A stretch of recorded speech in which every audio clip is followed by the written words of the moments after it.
Kyung-ho Park stared out the window of the transport ship as it approached Harmony's Edge station. The massive structure floated in space like a silver flower, its petals made of metal and glass.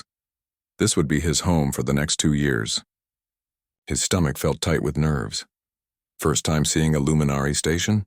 asked the pilot, a gruff woman with gray hair. "Yes," Kyung-ho replied. "It's beautiful. Wait until you meet them. There's something else entirely." The docking process took an hour. When the doors finally opened, Kyung-ho stepped into a corridor filled with soft blue light. The air smelled like flowers and rain. Everything was quiet except for a gentle humming sound that seemed to come from the walls themselves. A tall figure approached him. Kyung-ho had seen pictures of the luminari, but nothing prepared him for meeting one in person. She was nearly 7 feet tall with skin that looked like it was made of moonlight. Her skin shifted colors as she walked, going from silver to pale blue. Her eyes were large and seemed to hold tiny stars. "Welcome, human Kyung-ho Park," she said. Her voice was soft like wind chimes. "I am Velthara. I will be your cultural liaison during your stay." Kyung-ho bowed, remembering his training. "Thank you for having me." Velthara tilted her head. Her skin flickered yellow for a moment. "You bow like our people do. This is unexpected." "I studied your customs before coming here," Kyung-ho said. "Most humans do not," Velthara replied. "They usually try to shake hands or wave." As they walked through the station, Velthara explained how things worked. The walls could change color based on the time of day. The floors were soft under their feet. Gardens grew in zero gravity, with plants that glowed in the dark. "Your species is very different from ours," Velthara said as they stopped at a viewing window. Stars stretched out before them. "You are loud, not just in voice, but in emotion." "Is that bad?" Kyung-ho asked. "No, just different. We feel emotions too, but we keep them quiet. You humans let them fill the air around you." They reached Kyung-ho's quarters. The room was simple but comfortable. The bed was too long for him, and the ceiling was too high, but it felt peaceful. "I will return tomorrow to begin your orientation," Velthara said. As she turned to leave, she paused. "Kyung-ho Park?" "Yes?" "Why did you volunteer for this assignment?" "It is far from your home world," Kyung-ho thought about it. "I wanted to understand. Our species just met a few years ago. We know so little about each other. I thought, maybe if I lived here I could help bridge that gap." Velthara's skin shifted to a warm gold color. "That is a good reason." The next few weeks were hard. Kyung-ho made mistakes constantly. He spoke too loudly in the library. He ate the wrong foods in the dining hall. He forgot to remove his shoes before entering sacred spaces. Each time Velthara would gently correct him, her skin flickering through different colors. "Do the colors mean something?" Kyung-ho asked one day after his skin had turned bright orange when he accidentally bumped into a luminary elder.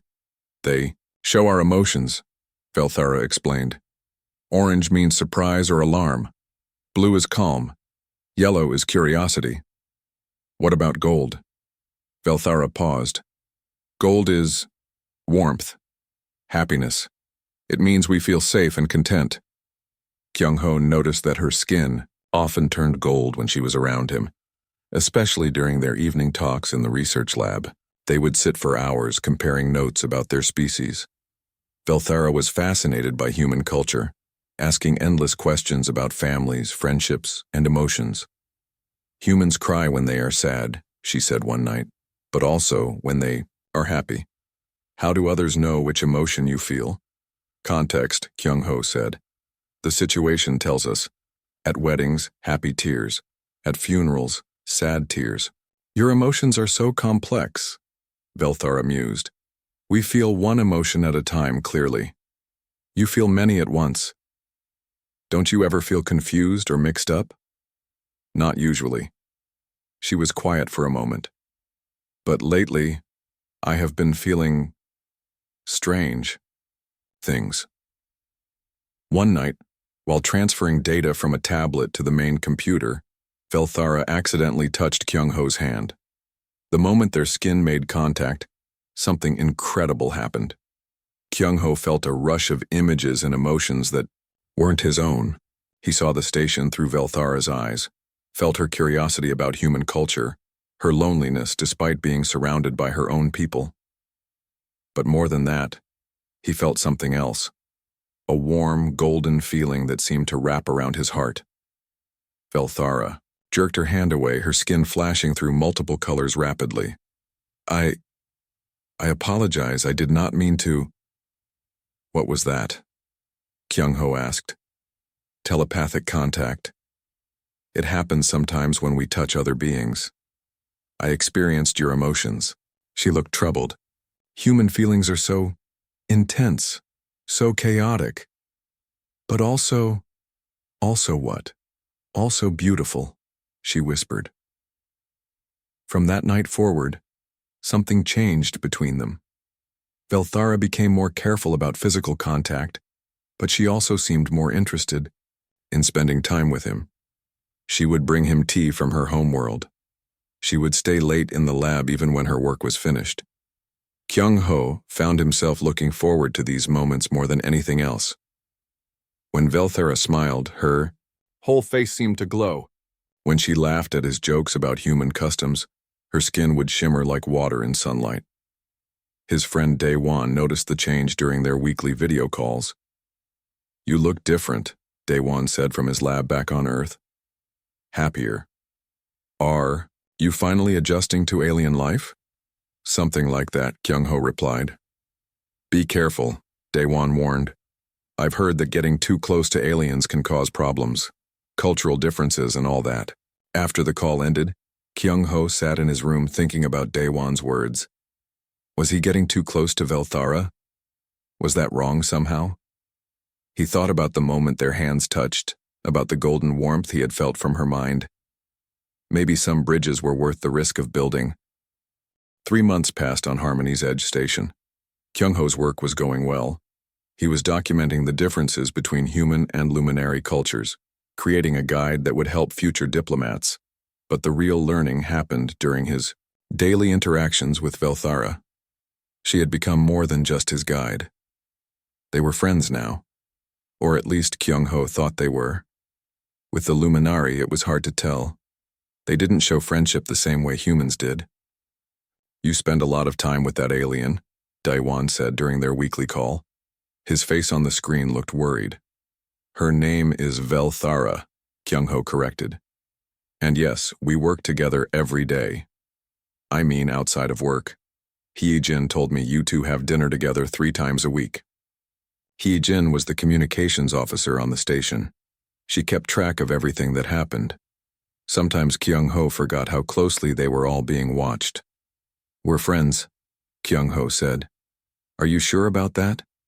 From what I've read, Luminari don't make friends the way we do. They have bondmates, work partners, and family groups. There's no real equivalent to human friendship. After the call, Kyung-ho thought about what Daewon had said. Maybe he was misunderstanding Velthara's behavior. Maybe what he saw as friendship was something else entirely. That evening, he found Velthara in the observatory. She was standing by the large window, watching the stars. Her skin was a soft silver color, which usually meant she was thinking deeply. The stars look different from here than from my homeworld, she said without turning around. How so? Kyung-ho asked, joining her at the window. At home, we see them through our atmosphere. Here in space they are clearer but also more distant. She turned to look at him. Sometimes I feel the same way about understanding your species. What do you mean? The closer I get to humans, the clearer I see you. But also, the more I realize how far apart we really are. They stood in comfortable silence for a while. Then Velthara spoke again. I have been studying human customs, she said. Your entertainment media, your books, your social structures. There are many things I do not understand. Like what? Romance, love, partnership. These concepts are very different from our ways. Kyung-ho felt his heart beat faster. How are they different? Luminary bond for life with one chosen mate. Thy choices made by families when we are young. There is no searching, no uncertainty. But humans seem to spend much time looking for the right person. You have dating, courtship, marriage ceremonies. Why make it so complicated? Because the choice matters more when it's freely made, Kyung-ho said. When you choose someone yourself rather than having them chosen for you, the bond can be stronger. Velthara's skin shifted to yellow, the color of curiosity. Do you have someone chosen? A mate waiting for you on Earth? No, Kyung-ho said. I'm single. Single, Velthara repeated the word slowly. This means alone? Unbonded? It means available, free to find someone when the right person comes along. And how do you know when someone is right? Kyung-ho thought about it. You just feel it. There's a connection, a spark. You want to spend time with them. You think about them when they're not around. You care about their happiness as much as your own. Velthara was quiet for a long time. Her skin cycled through several colors, yellow, silver, and something that looked like pale gold. Over the next few weeks, Velthara's questions became more specific. She wanted to know about human dating rituals, about how couples met and decided to be together. She asked about marriage, about living together, about raising children. On your homeworld, do males and females choose each other, or do families arrange it? She asked one day while they were cataloging cultural artifacts. Usually they choose each other, though some cultures still have arranged marriages. And the choosing, it is based on what? Physical attraction? Mental compatibility? Emotional connection? All of those things, it depends on the person and what they value most. Velthara picked up a human wedding ring from their collection of cultural items. She turned it over in her long fingers, studying it. Such a simple object, she said, but it represents a complex commitment. The best symbols usually are simple, Kyung-ho said. Hee-jin found Kyung-ho in the mess hall the next day. She sat down across from him with her food tray and gave him a look he couldn't quite read. We need to talk, she said. About what? About you and the Luminary liaison. People are starting to notice. Notice what?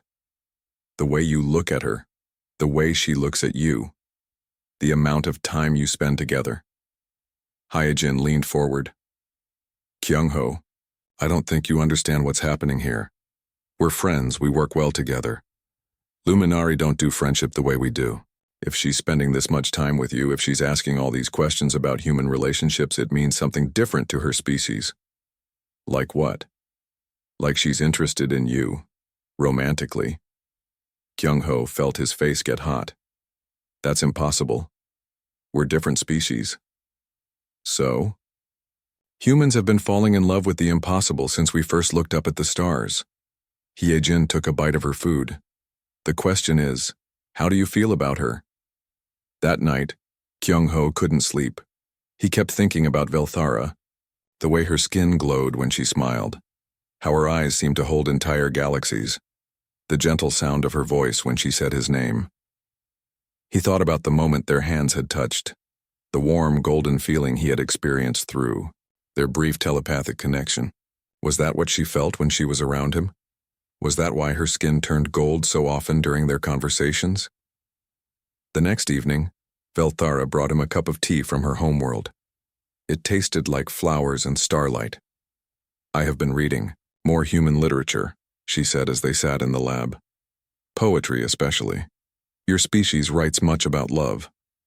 Poetry helps us express feelings that are hard to put into ordinary words. I found one poem that confused me. It said, love is a bridge between two hearts. But bridges connect things that are separate. If two beings love each other, why do they need a bridge? Kyung-ho set down his teacup. Because even when we love someone, we're still separate people. We have our own thoughts, our own experiences. Love doesn't erase those differences. It helps us cross over them to reach each other. Velthara's skin began to glow with soft golden light. That is beautiful, she said quietly. As she spoke, Kyung-ho realized that maybe Heejin was right. Maybe something was happening here that was bigger than friendship. The thought scared him and excited him at the same time. The bridge between their hearts was already being built. He just hadn't realized he was standing on it. 6 months had passed since Kyung-ho arrived at Harmony's Edge. His work was nearly complete, but he found himself hoping for delays, for reasons to stay longer. The thought of leaving Velthara behind made his chest feel tight. Their evening, conversations had become the best part of his day. They would meet in the observatory after dinner, sometimes talking until the station's artificial dawn began to brighten the corridors. Tonight was no different, except that Velthara seemed more thoughtful than usual. "I finished reading your Shakespeare today," she said, settling into the chair beside his. Her skin was a soft silver, which usually meant she was thinking deeply about something. "Which play?" "Romeo and Juliet." It was tragic. Most people think it's romantic. 2 young people die because their families cannot accept their love. How is this romantic? Kyung-ho smiled. "I think the romance is in how far they were willing to go for each other. They chose love over everything else, even when it was dangerous." Velthara's skin shifted to pale gold. "Love that requires such sacrifice. Is it worth the cost?" "That depends on how strong the love is." They sat in comfortable silence for a while, watching the stars turn slowly outside the window. The station was quiet around them. Most of the other residents were asleep. "Kyung-ho," Velthara said softly. "May I ask you something about human customs?" "Of course. In your culture, when someone feels attraction to another person, what do?" Kyung-ho's heart started beating faster. "Well, it depends. Sometimes they tell the person how they feel. Sometimes they ask them on a date." "A date. This is when 2 people spend time together to see if they are compatible?" "Yes. And before this date, they must determine if the other person is available for such attention?" "Usually, yes. It would be wrong to pursue someone who is already committed to someone else." Velthara nodded slowly. Her skin was cycling through colors now. Silver, gold, pale blue, back to silver. The person would ask directly about the other's availability? Sometimes. Or sometimes they find out through friends, or by observing. Direct. Asking is acceptable? It can be, if done politely. Velthara was quiet again. They talked about other things for the next hour. The differences between human and luminary music, the way their species approached art and creativity. But Kyung-ho could sense something building in the conversation, like the pressure before a storm. "Your literature speaks often of love at first sight," Velthara said as they discussed human poetry. "Do you believe this is real?" "I think attraction at first sight is real. But love takes time to grow." "How much time?" "It varies. Some people know in weeks, others take years." "And during this time, how do they know if their feelings are returned?" Kyung-ho turned to look at her. In the starlight, her skin seemed to glow from within. "They pay attention to signs, body language, the way someone acts around them, whether they seek out their company. What if the signs are unclear because the 2 people are very different, from different cultures, different backgrounds? Then they have to be brave enough to ask directly." Velthara's skin brightened to warm gold. She was looking out at the stars, but Kyung-ho could see her reflection in the window. She looked nervous. "The human concept of courtship is fascinating," she continued. "In my culture, such things are decided by families, but humans choose for themselves, based on their own feelings. Do you ever wish you could choose for yourself?" "More, and more often," she said quietly. They talked about families then, about the differences between arranged partnerships and chosen love.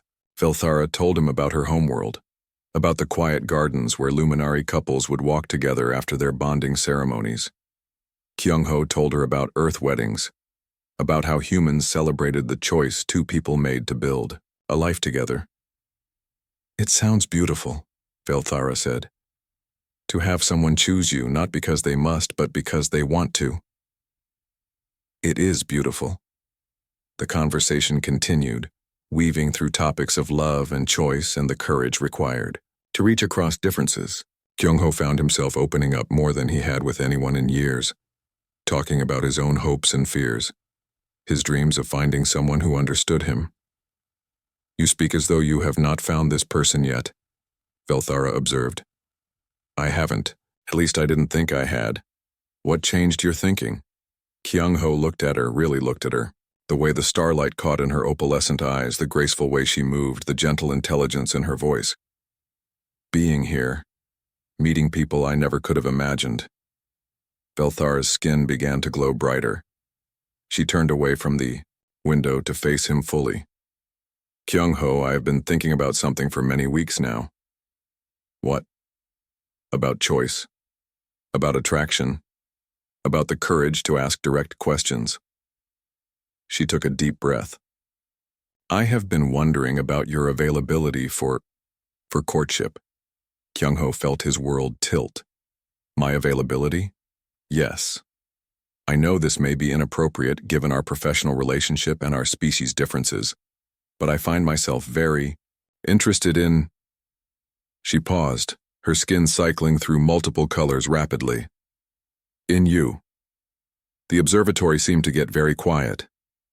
Kyung-ho could hear his own heartbeat, could hear the soft hum of the station's systems, could hear Velthara's careful breathing. "You are asking if I'm single," he said slowly. "Yes. I suppose I am." Her voice was barely above a whisper. "Human, are you single?" The question hung in the air between them like a bridge half-built, waiting for him to decide whether to cross it or let it fall. Kyung-ho opened his mouth to answer, but no words came out. His mind was racing, thinking about everything this question meant. The cultural implications, the diplomatic consequences, the personal risk they were both taking. But more than that, he was thinking about the golden warmth he had felt through, their telepathic connection, about the way Velthara's presence had become essential to his happiness, about how the thought of leaving her behind felt like losing a part of himself. He tried to speak again, but still nothing came. Velthara's skin began to dim, the gold fading to silver and then to pale blue. I apologize," she said, starting to rise from her chair. "I should not have—" "Wait," Kyung-ho managed, but his voice came out as barely a croak. Velthara paused, hope and fear warring in her expression. Kyung-ho opened his mouth once more, willing the words to come, but he remained frozen. The silence stretched between them, growing heavier with each passing second. Finally, Velthara stood. "I understand," she said softly. "Good night, Kyung-ho." She walked away, leaving him alone with the stars and the weight of the question he couldn't answer. The next 3 days were the longest of Kyung-ho's life. Velthara avoided him completely. She sent another luminary to handle his daily briefings. She took her meals at different times. When they passed in the corridors, she would nod politely and keep walking, her skin a neutral silver that told him nothing. Kyung-ho couldn't concentrate on his work. He kept replaying that moment in the observatory, wondering why he had frozen like that. The question itself wasn't complicated. Yes, he was single. Yes, he was attracted to her. Yes, he had feelings for her that went far beyond professional courtesy. So why couldn't he say it? "You look terrible," Hyejin said when she found him staring blankly at his computer screen in the research lab. "Thanks. That's exactly what I needed. To hear. What happened? You and Velthara haven't spoken in days." Kyung-ho rubbed his eyes. "She asked me something I couldn't answer." "What did she ask?" "If I was single." Hyejin sat down hard in the chair across from him. "Oh no." "What do you mean, oh no?" Kyung-ho, in luminary culture, asking about someone's relationship status isn't casual small talk. It's a formal declaration of romantic interest. It's like proposing marriage on a first date. Kyung-ho's stomach dropped. "What?" "I've been studying their customs since I got here. When a luminary asks if someone is available for bonding, they're essentially saying they want to bond with that person. It's a huge step for them. And I just sat there like an idiot." "She probably thinks you rejected her." Silence is considered a polite way to say no in their culture. Kyung-ho put his head in his hands. I need to talk to her. You need to be careful. This isn't just about your feelings anymore. The Luminary Council has been watching your interactions with Velthara. If they think you've rejected one of their people, it could affect the entire diplomatic mission. That evening, Kyung-ho called Daewon.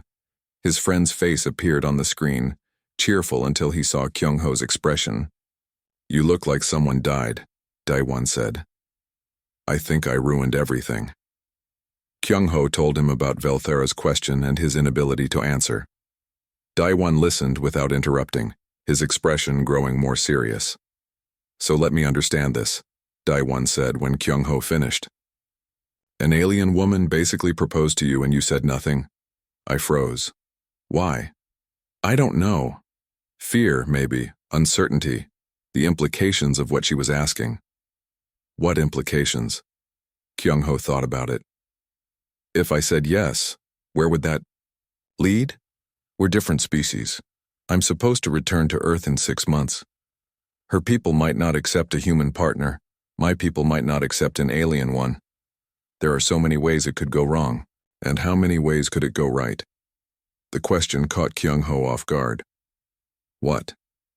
You've spent the last 6 months talking about this woman like she hung the stars. You light up when you mention her name. You've learned more about her culture than some diplomats learn in decades.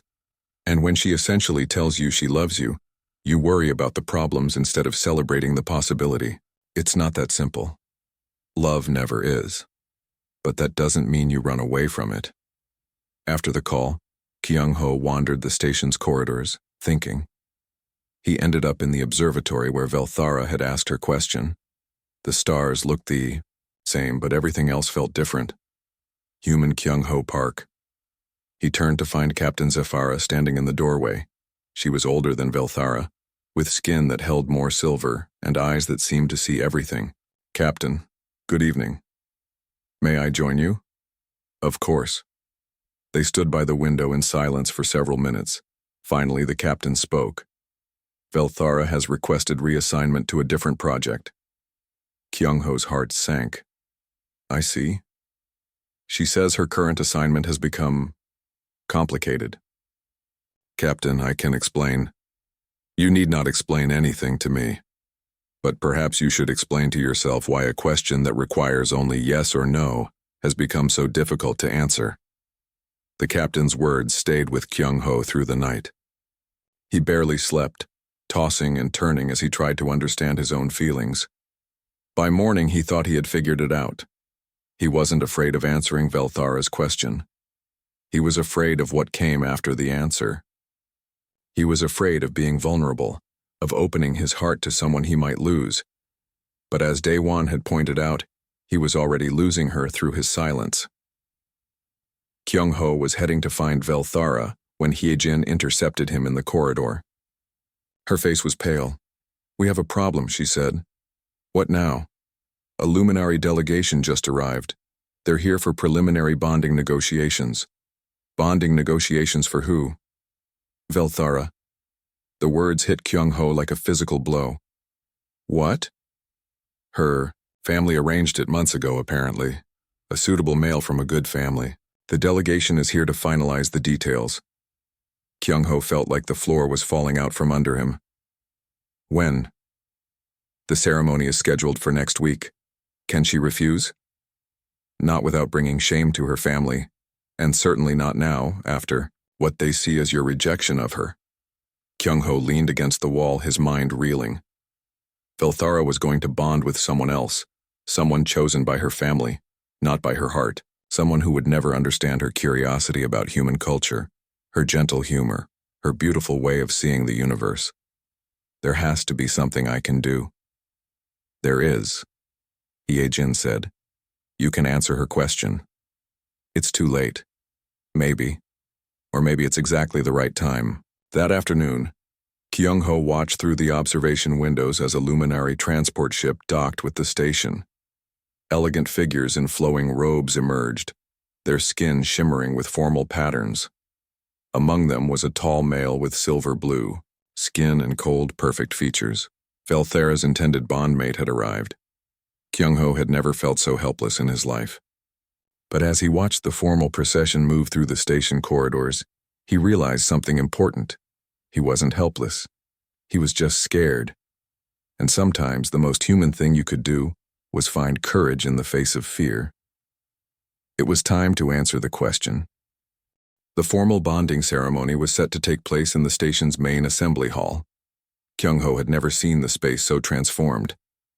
Luminary engineers had covered the walls with flowing fabrics that shifted color like living aurora. Crystals hung from the ceiling, casting gentle light that moved like water across the floor. Representatives from both species filled the seats. The human delegation sat on one side, dressed in their best formal uniforms. The Luminari filled the other side, their skin patterns creating a living tapestry of blues and silvers and golds. At the front of the hall stood Velthara and her intended bondmate, Kethlar. They looked perfect together. Two tall, graceful figures with complementary skin tones and matching formal robes.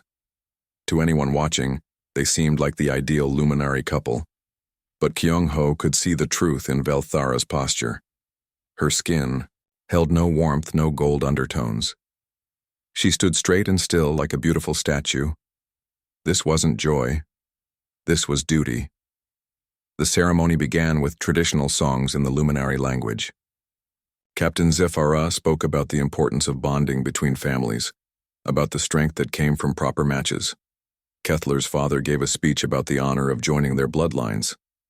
Kyung-ho sat in the back, his heart hammering against his ribs. He had spent 3 sleepless nights planning what he would do. Hyejin had tried to talk him out of it. Daewon had called him crazy. But he knew this might be his only chance. When Captain Zefara asked if anyone had words to share about the bonding, Kyung-ho stood up. "I do," he said. The hall went completely silent. Every eye turned toward him. Velthara's skin flickered with surprise, then went very pale. "Human Kyung-ho Park," the captain said carefully. "You wish to speak about this bonding?" "I wish to speak about choice," Kyung-ho said, walking down the aisle toward the front. "About the differences between our species and the things we can learn from each other." He reached the front of the hall and turned to face the assembled crowd. His hands were shaking, but his voice was steady. 6 months ago, I came here to study Luminary culture. I thought I was here to write reports to document customs and traditions, but I learned something much more important. I learned that understanding between species isn't just about studying each other from a distance. It's about connection. It's about being brave enough to reach across the space between us and touch someone else's heart. He looked at Velthara. Her skin was cycling through colors rapidly now. Confusion and hope and fear all mixed together.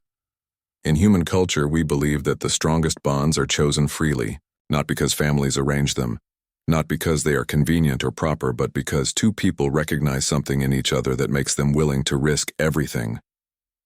Murmurs rippled through the Luminary side of the hall. This was not traditional ceremony talk. A few days ago, someone asked me a question. A simple question that should have had a simple answer. She asked if I was single, if I was available for bonding. Velthara's eyes widened. Her skin was brightening to gold now, despite the formal setting. I couldn't answer at first, not because I didn't know the answer, but because I was afraid of what the answer meant. I was afraid of the risk, the uncertainty, the possibility of failure. Kyung-ho turned to address the Luminary delegation directly. But fear is not a good reason to remain silent when someone offers you their heart. Fear is not a good reason to let duty override choice. And fear is definitely not a good reason to let the most important question anyone has ever asked you go unanswered. He walked over to where Velthara stood. Kethlar stepped back, his skin flashing with anger, but Kyung-ho ignored him. He had eyes only for Velthara. "You asked if I was single," he said, loud enough for the entire hall to hear. "The